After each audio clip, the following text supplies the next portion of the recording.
Hey folks, I'm back with another look at my Snowrunner mod map project that I'm working on right now, which at this point I think I'm just going to be calling it Outback Heavy Haulin. It's going to kind of go with the Outback overlanding thing, I guess. We're going to tell you exactly what it is as a point. Right now I'm running the 69 Tilt Cab Special, which is another fantastic mod by John Hot Rod. The Jeep on the back is the Bull 400 by Invalid Redneck, and the trailer is the Dragoon trailer from Pogue's Trailer Pack. All these three mods are fantastic vehicles that are get a lot of use in my games. I appreciate them all. This 69 Tilt Cab is a pretty solid little truck, and it definitely gives you a different look and a different drive feel than a lot of the other trucks in the game. So today we are going to be heading right out across, probably get across most of the map. This is going to be one of the large major roads that are going to be in the system. It's going to take us all the way over to there's a coal pit that I've kind of done a little exploring online and designed something that I thought looked kind of neat. We're definitely going to have a task or two to get stuff in and out of it. And really what I'm doing on with this video is I just want to get everyone's feedback on what you think the world looks like, and if it's kind of the angle you were hoping or expecting with this project.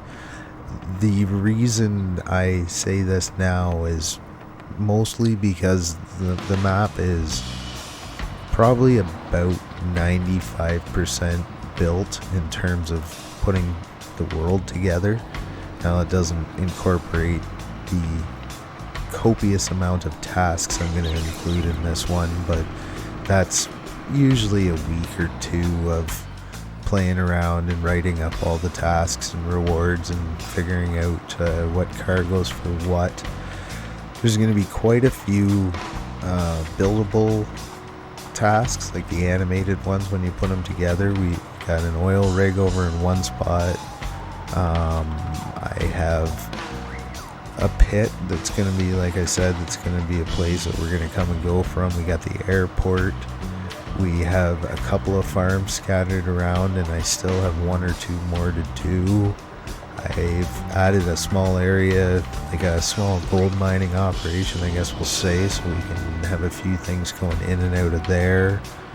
And really, I'm thinking of a few exploration tasks. Definitely going to have a bunch of recovery tasks. I'm even thinking, I was watching one video on YouTube with road trains and stuff, and there was a guy that literally drove around, him and another guy, and he had a car compactor on one truck, and then they would load it up to the loader on the second truck so they could pick the cars up, which I guess isn't uncommon out there to have a burnt out old car or some sort of bad accident. So maybe I'll leave a few pieces of shrapnel laying around the map and kind of make it into a recover the scrap metal kind of task. Thought that'd be kind of neat.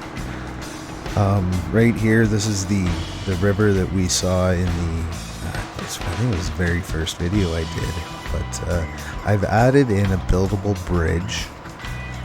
Again, love to hear what you guys think. It is a small bridge, and I intentionally made it pretty small, so it's really going to be up to if you want to battle the river with some of the bigger loads, or if you want to put the tiny bridge together that's going to be challenging to pull a big trailer across. Figured that was a give or take. That spot's a little bit deep, but you know what, I think we can deal with it. I'll probably leave it the way it is. Again, I'm pretty darn close to being done most of the obvious things. Now it's into working ruts in the roads and laying out rocks in certain places, fixing little ground spikes, things like that you just kind of find.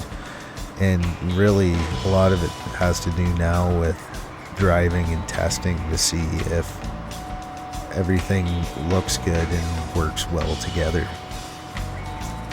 So we are currently heading into uncharted territory for what you guys have seen. We went up across the top of the cliff in the last video over there, but you couldn't really see much, and there wasn't a lot of this area really completed. So this is all quite new for you guys. This is a pretty typical size road. Lovely, it's gonna start raining now. One thing I do wish I had more of an ability to change is the weather patterns you get. Each map that they put out has a set 3-day cycle, and it kind of randomly integrates that into the cycle. Like one of the early like vanilla map in Russia rains a ton. This one is the Michigan weather. It's the same as the Outback overlanding map. I kind of like that orange sunset. I don't know, it just feels like it kind of sells part of the Australian part. So I'm kind of stuck with it, but it does rain a lot sometimes. But the other half of this map is flooded from heavy rain. So I don't know. It is what it is. I do like that sunset. I tried the weather from the new season and realized very quickly that ashes fall from the sky in it. So although I absolutely love the lighting on the newest weather settings, it's kind of hard to explain the ashes falling from the sky short of a volcano. so I think we're just gonna stick with this weather. This is the far end of the cliff. I'm just gonna slam it in reverse by accident. This is the far end of the cliff. We were kind of up right towards the other end of this. So that's just another scenic way you can make it across the map. Probably gonna put a watchtower up there, I would expect, just because it's a good place to go. I haven't put a lot of winch points or anything up there, so it's a pretty challenging climb to get there. Another quick look at the sunset. It's not quite as bright and orange as it'll get if you wait a bit, but part of the reason why I want to keep the weather, it just looks pretty natural. But this cliff is definitely going to be some pretty tough driving, minimal winch points. If you mess up, you got a long way down that you're going to roll the whole way, so I think it should be a lot of fun for everyone. I would like to know what you guys think about this area. A lot of the map is kind of this rolling, grassy bit of trees here and there, some places more than others. It kind of strikes me as a little boring, but that's kind of what it is out there too, right? So also picture we're gonna be hauling, like we even have to haul a couple 8-slot loads out here. So although maybe pretty simple in a vehicle like this, I imagine I haven't really hauled any of the long trailers yet because I'm just finished up the road system, but I imagine it's going to be a heck of a lot tougher than just ripping this thing through.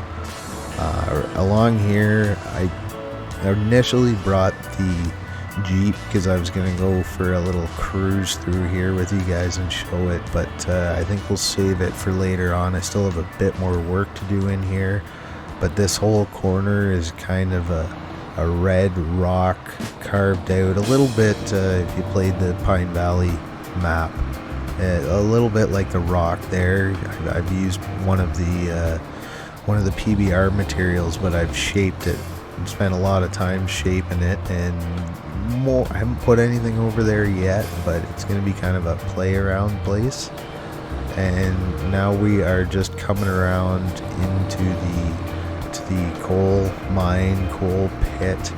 I know that's a big thing over in Australia, and I thought it was a look. I don't know if anyone's tried to pull it off yet or not, but I thought I'd give it a wing and see. Probably I'd envision maybe bringing a couple of the one of the Cat 745s or something like that from down in the pit up. Any other ideas you might have on this stuff? I wish we had cargo that supported this kind of, or trailers and cargo that supported this kind of role playing around with hauling gravel and loads and stuff, but we'll do what we can in terms of making a few tasks. Again, I thought it'd be kind of a nice place to play around on, and it looks cool. I think it played around a lot with the coloring and stuff.